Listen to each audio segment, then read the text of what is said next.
I don't even know where to start, so we finna get straight into it. If you never seen the show on Netflix called Tell Them You Love Me, you gotta go watch it, man. Wow. And if you've seen it, you can skip forward a little bit, but if you haven't seen it, this is a recap of what the show was about the lady Anna Stubblefield. True story, 100%. 100% fact. So you should wind back time to the 2009 tennis. Don't quote me on everything we say, but just watch the show if you need more clarification, because it's a great documentary. Anyway, Anna Stubblefield was this white lady. What town it was in? New Jersey. Yeah. That's where Rutgers College located Rutgers College, yeah. She used to work as a teacher at Rutgers College. And you had a dude named John Johnson who used to go to her class. You know what I'm saying, man? Whatever. She taught race, disability, something else theory. All that stuff. But the crazy part come in is where the dude, John Johnson, he had a little brother named Derrick Johnson, who was born with cerebral palsy, and also mental, I can't say the next word, but now it's called intellectual disability. So this dude, Derrick Johnson, he had a hard time moving because his brain development didn't work, so he could even walk without being helped. He was mute. He could not speak at all. No communication. He was pretty much an infant trapped in a grown man's body, and we're gonna put pictures of him, videos, clips from him so you can actually see him. So this lady, Anna Stubblefield, was approached by John. Their brother was like, hey, I want to talk about this thing called facilitated communication. Yeah. Since these people with cerebral palsy, these type of developments, they really can't communicate, so they feel like they trapped. These mental disabilities that prevent them from verbally communicating, they can communicate through the computer, typing. But since they had conditions to where they couldn't move their hand, they had like facilitators that will help and guide their fingers. Point their finger what they with the button. Do. So it was called facilitated communication. You can look it up. Yeah. Actually, people that had this went to college, and it was crazy because they had so much progress with this. People that were mentally ill was able to graduate with degrees because of this. And let's say this situation is just a little different. And let's say the facilitated communication is not widely accepted. It's like a 50-50 thing. Yeah. It's not like sign language. It's not fully accepted as a way of communication in America.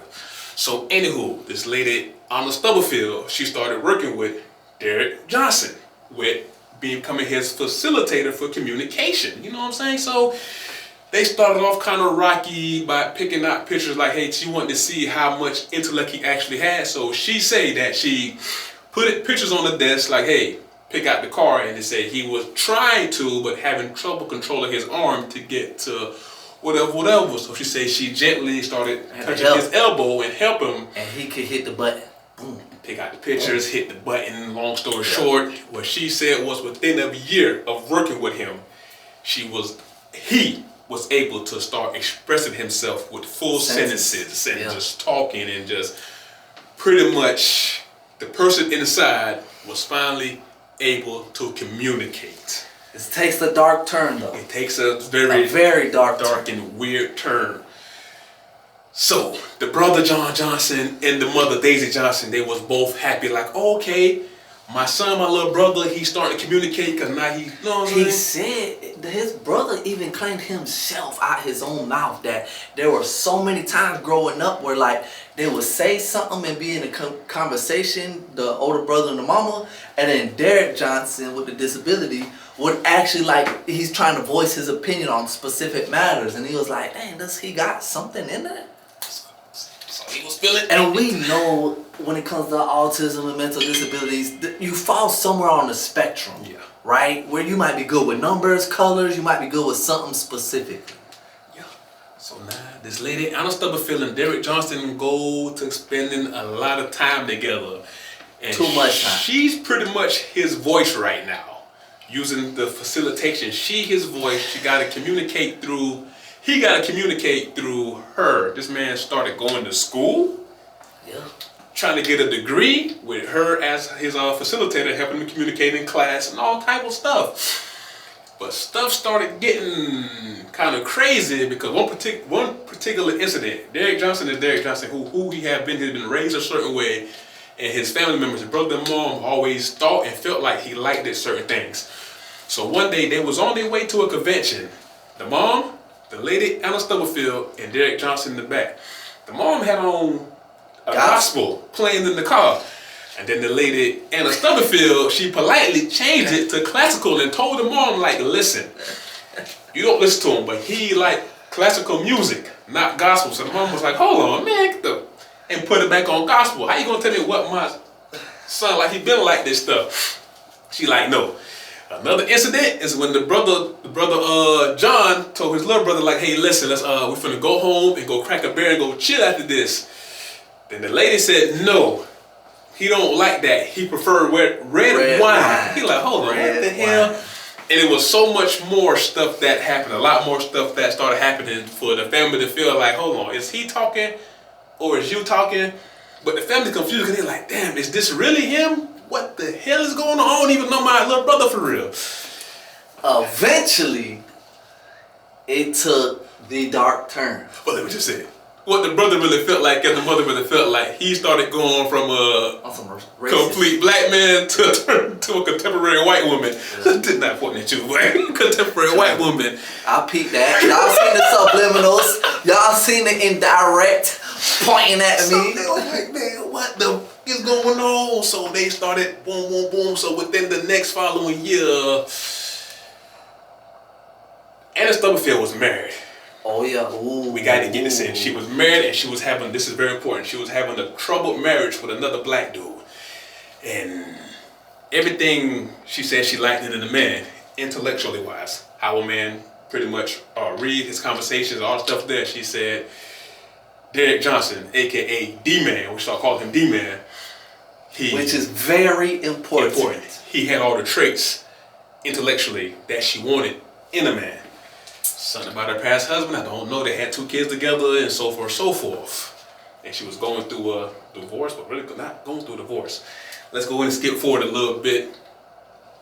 Anna Stubblefield and Derrick Johnson got together as a couple. They consummated. They consummated, not they hunched. They didn't have a baby, but they hunched. They did. They started. Yeah, they had a relationship, so-called, telling each other that they love them, this and that. They love each other. They kissed each other, and he really can't move. So it's y'all gotta watch this documentary. It's crazy. So it came time for where they had to tell the mama and the brother that they had a serious relationship going on. Cause they wanna move in their own house. So the lady, Anna Stubblefield, came to the mom, was like, hey, listen. But before that even happened, she told the mom, hey, he need to move out, be more independent, living on his own. He gonna have help. But she's saying that's what he's saying. Take it back. Derrick Johnson, with the help of the facilitator, told them he want to go live an independent life on his own. He said, yes, I know I would need help, but we will hire staff to help me day in, day out, whatever it might be, and blase, blase. That's when the brother was kind of like, hold on, man, where all this money gonna come from? This lady's getting a little too personal. How she know all of this stuff and all this going on? Boom, they tell everybody. The brother also said he was trying to do it too.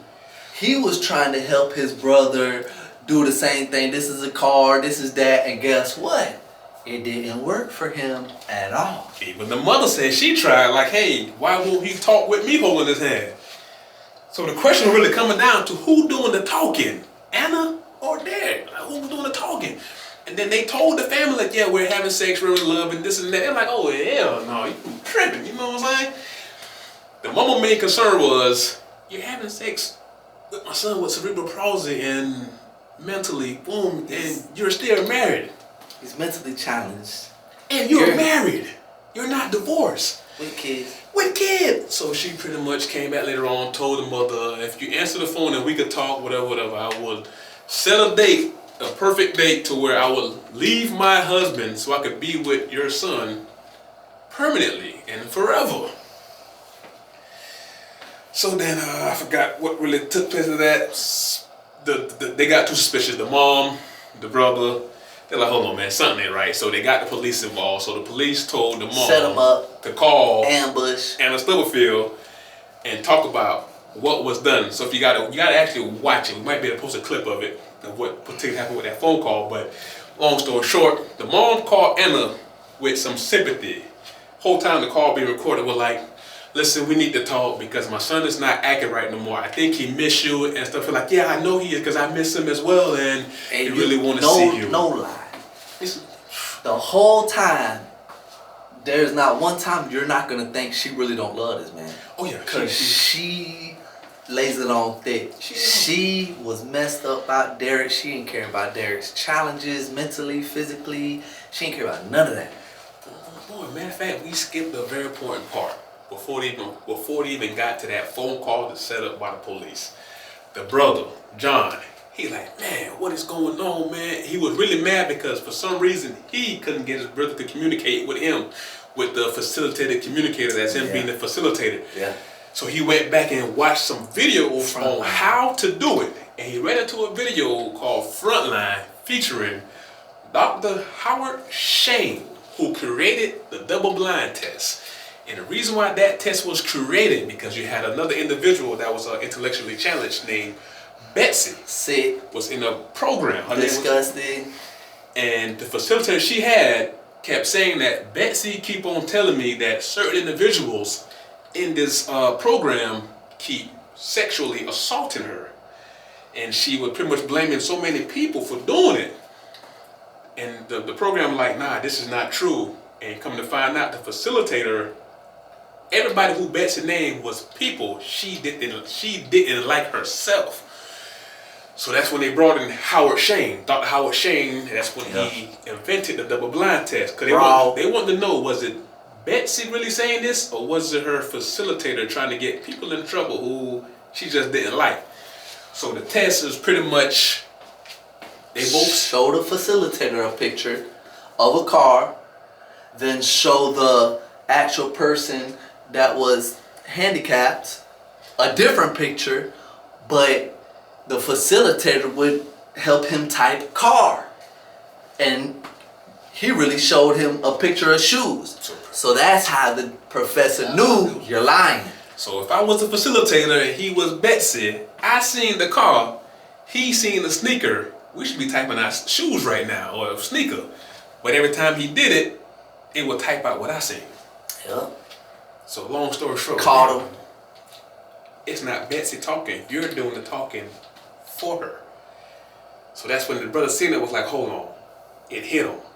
What if this whole time this lady is talking for him? Because he noticed so many changes with his brother. She wanted to do all this stuff. So his first thought was, like my first thought was, what do she want from him? Does he get a check? Does he got money?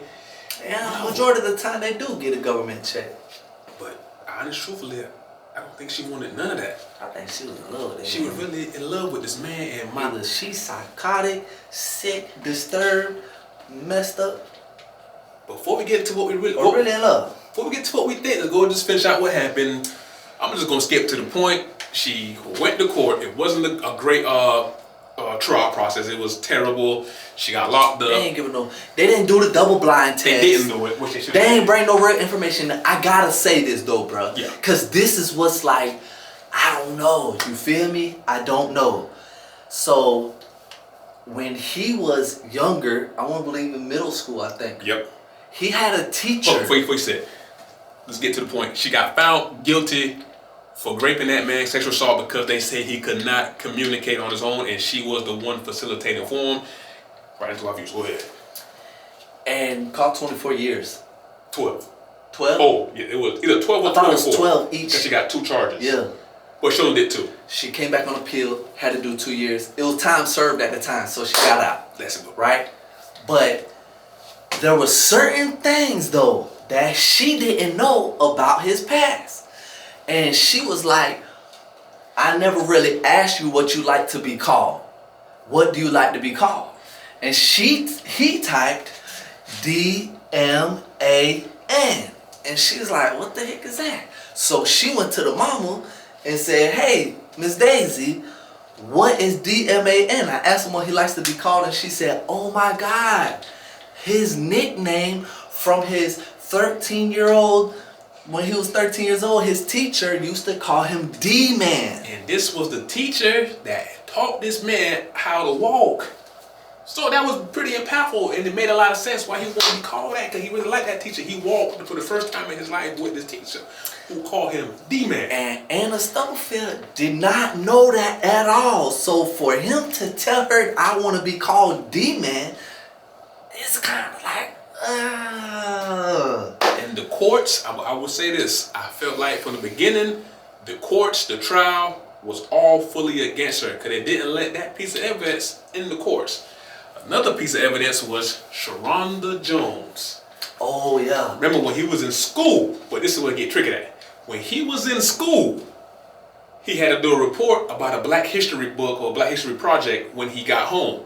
So instead of Anna Stubblefield being his facilitator, she had somebody else, a younger female named Sharonda Jones, help facilitate him to write a report on a particular book, which she said she never read.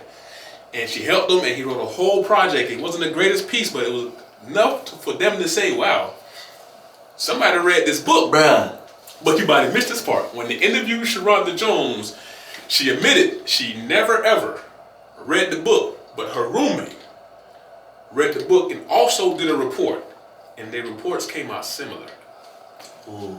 But did she read the report? I don't know. That part was left like, dang, I didn't get it. Did she read the report and help? But if you write a report about the same book, they're all going to be come out similar. similar. Anyway, that's BS. So that's why they're trying to say, well, we know she had a roommate, but this chick said, I never read the book, nothing about the book. This was all him. So I can't say. But once again, that wasn't even allowed in court for Anna Stubblefield defense. And she was found. But the craziest part is that professor that created Howard Shane, the guy that created the double blind test, they never did it on him. Didn't do the double blind test. All they did with Howard Shane was he was chilling. He got the call like, hey, we need you to come in and pretty much evaluate Derrick Johnson, D-Man, and see what you think about him. So he came in, Mr. Howard Shane, Dr. Howard Shane, he came in with pictures of spoons. And this is BS because the man got cerebral palsy. He cannot physically move right? And he's not helping him pick out the stuff. He just put a bunch of pictures on the table and said, which one's the spoon? Which one's the car? What's this? What's this? And he's saying, bruh, ain't move, bruh, ain't talk, make noise, bruh. Just looked at him the whole time like. He's exactly right. He said, dude, but I would say Dr. Howard Shane is a world renowned for this as a doctor. And so they literally live and die by his word. And that's what this whole trial stood off of, was his word. Sound like someone else I know, Dr. Fauci. Keep going. Because I got the shot. Anywho, boom. So he put all these stuff out and basic stuff, picture, spoon, boom. And he said he told Buddy to pick, hey, point me out a spoon. He said, dude tried. But every time he tried, he was way off. He said he probably picked out 2 pictures the whole day. He was way off. And he did more tests. So he said he came out and said after his evaluation, this was his word, after his evaluation with Derrick Johnson, he is definitely suffering from cerebral palsy in the reverse. He said his communication skills is that of less than a toddler. He had the basic of the most basic communication skills. If he was hungry, he'll go to the fridge. He would scoot over to the fridge and smack the fridge like, hey, I need food. He said that's what basic toddlers do. He said from doing that to go all the way to typing out whole sentences, he said it's no way impossible hell this man could even do that, because he's also diagnosed with his own opinion, mental intellectual disability. That's what he diagnosed with. He said he's not much more advanced than a 0 to 12-month-old. Yeah. And he said that was his, and he was like, he came from an unbiased opinion, and this is what he do. Could he be wrong? Yes. Do I think he's wrong? I don't think Buddy's completely wrong. There's a couple things we need to talk about though. There's a couple things that need to be discussed. One, the reason she was able to come back on appeal was because they didn't do all of these tests and didn't let all the information of her finding out stuff about his past from him himself in the courtroom. Yeah, that's how she was able to get out from 24 to 2. Yeah. Right? Yeah. That's kind of crazy. She got all that, and she was able to quick appeal. Another thing is the double standard. Oh yeah, you know, big time on that. I know a lot of women are about to look at us like, Men only think with one head, and it's not the one on our shoulders. And just keep it real. But if I had a brother, and I'm gonna tell you why, because it's something in the documentary where a guy with cerebral palsy, he agreed to it, right? Yeah. But if I had a brother and I knew he was mentally challenged and he was a grown man and they're telling me he's typing sentences and going to college and all this stuff, and a woman decided to give him some cat for his dog, I mean, how you gonna feel? I mean, the lady Anna Stubblefield came out herself and said she's pissed off because she feel like everybody is discrediting Derrick Johnson and his ability to pull females. That's what she said in so many words. yeah. She said he swayed me. Okay. Oh, you gonna show him that smile? Yeah, so here I am. He seduced me, and he deserves some credit for that. He got me to fall in love with him and with his words. She nasty. I'm sorry to tell you that. I'm saying you What type of nasty. person is she? But at the same time, they're also thinking that he's souped up. He's going to college. So they're thinking he's living a life. He was living a life. So, on top of that, if it was a man and it was a woman that was mentally challenged, what would have happened? Our life in 100 years. Should be 100 years. We ain't nothing to talk about. I'm Buried sorry, under the it's prison. definitely a double standard. But another viewpoint, what if you were Anna Stubblefield husband at the time? Know your woman is sleeping with. He found out and immediately said divorce. Divorce. Went to the courts, lock her up. She's very manipulative. She's very controlling. She got so many bad traits. She's a pathological liar. That was his way out. He's He like, took hey, full advantage Let of me it. get out of here. You're nasty. You're embarrassing the hell out of me right now. What the? Come on, man. Let's just keep it real. Any man gonna feel like you cheating on me with what the? Yeah, Man, come on, man. I ain't gonna lie, bro. If you think about it, like this woman literally like gave up her job, bro. She lost it. For what she Gave did. up. I think they like I'm not for certain they revoked her degree, but she did lose her job. Yeah, she can do She that. lost her family, and she lost her freedom. That's bro. it. But my other opinion, I ain't gonna lie. I think she kind of psyched out as well. I watched the documentary. It was showing her. I'm like, she looked kind of off the spectrum as well. The documentary is her after incarceration talking about this. They interview her. They interview Miss Daisy, Derrick Johnson's mama. They got Derrick Johnson in there and the older brother, They got Howard Shane, the doctor. Yeah. They got And a Stubblefield mother. these are the actual people, right? Yeah. And when you watch it, you're gonna be on the fence. You're gonna be like, okay, how is she finding information out about his past through him? At the same time, it's disgusting. Is that? This is just the most simplest part for me because everybody, including myself and himself, is torn on one thing. Was this dude actually communicating? Because if he actually was communicating, this man right now was stuck, back trapped inside his body with no way to communicate, live a life no more because he's back doing what he's doing. That's fucked up. And the last piece of information we want to give you came directly from Miss Daisy Johnson, his mother's mouth. She said, since then, she had to put her son on medication because he likes to choke the chicken out. That man done got a piece of that E, you know what I'm saying? So he trying to skeet every moment he can. She done gave him that cat.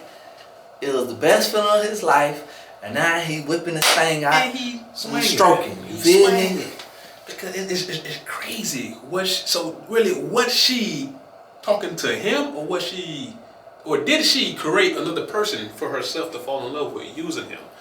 Like she was pretty much communicating with what she wanted to communicate with, talking to herself as a man. And let's be real, y'all women be falling in love with them dudes in these romance novels, like these real characters or them vampire movies, and you know what I'm saying? Like these real people for real. If you think about it, what she did was, no matter how disgusting we might think it is, I think it was disgusting. she found her a mode, able to put her own thoughts in. So whatever she wanted to hear, she was able to hear. Because there's no telling what her and her current husband was going through at that time. So he took full advantage. He talked so bad about her, which I would have too. And now she started dealing with this dude, a dude that I'm able to create into my own person. Like, hey, this is what I want to hear. So unconsciously, was she communicating with herself? Because she was, to my opinion, she was kind of thrown that well. You know what I'm saying?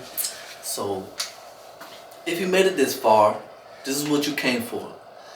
The documentary. Thumbs up or thumbs down? I'm not gonna lie, I give it a thumbs up, but this is the finish. This is to finish it up. The whole trial, the whole documentary really pissed me off because the double blind test would have, my opinion, solved everybody's Everything. biggest question. Was he communicating or was she communicating? In that courtroom, And they didn't do it. They didn't do it. In that courtroom, it was simple. Okay, if this man is actually talking for himself, look at this picture, bro. Don't show her the picture. Look at this picture. And type that. Type it. Go help him type. And if this, my opinion, if this man was able to type out what he's seen without her seeing it 5 out of 5 times, He got his own mind. he got his own mind. Leave them alone. It's still disgusting. I don't care what nobody say, but I find a lot of stuff disgusting. Ugh. But leave them alone. But they never apply the double blind test to this day. That is the most simple and easiest way. That's why I know the criminal justice court system is fucked. It's rigged. That was what? Just simple test.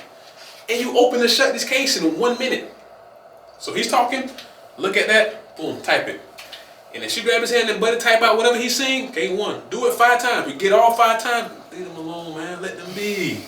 Let them be. I'm gonna give the documentary a thumbs up too. Because let's say she took full advantage of this man.